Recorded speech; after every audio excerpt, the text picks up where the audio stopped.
Chapter 59. Little brother, you're so handsome. The Maybach shuttled through the night, and the perfect assembly line drew a perfect line in the air.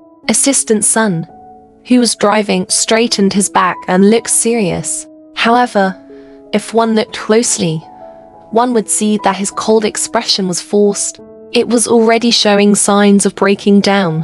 Yuji, who was sitting in the passenger seat, was already beating his chest and stamping his feet. He was laughing so hard that he was out of breath. After receiving his brother's glare, he could only hold it in.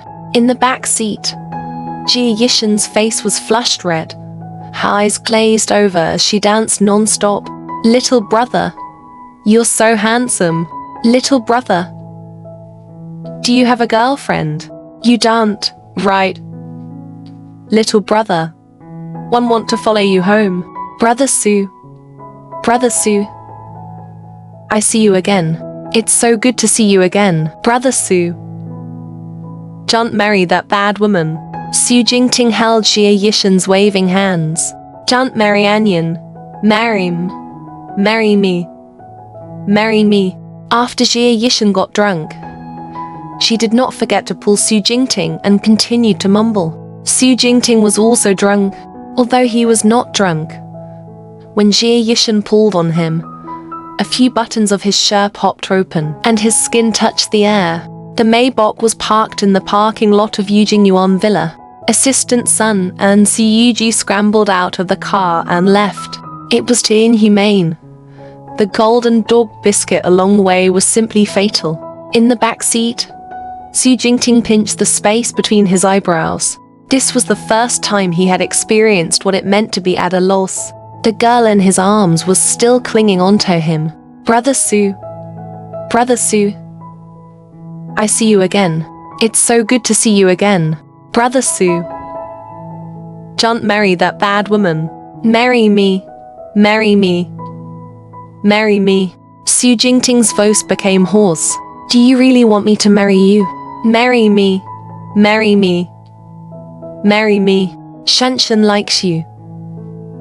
She loves you so much. Approximately. I want to be your bride. Su Jingting suddenly thought of someone. Lin Chang's. Did Jie Yishen think that he was her heartless man? He suppressed the surging emotions in his heart and coaxed. Whose bride are you going to be? Yours, your bride. Who are me? Su Jingting didn't get a reply for a long time. He pushed the girl who was buried in his chest away and looked. Her face was flushed, and her breathing was even. She had long fallen asleep. The girl he loved confessed to him after getting drunk and slept in his heart. How could he not be worried? Su Jingting bent down and said with deep affection, if marrying you is what you really want, then let's get married, okay? His voice was very gentle and charming, and there was even a hint of evil in it. He slowly leaned down and moved his body. Jie Yishen's intoxicated head hit him hard. Su Jingting grunted and didn't know whether to laugh or cry. He was really crazy to fall in love with a drunkard. Could it be that he could get a response from her after she was drunk? As expected, he couldn't do bad things. He carried Jie Yishen and strode back to the villa. Yes, holding her in his arms was a long cherished wish that he did not dare to hope for all these years.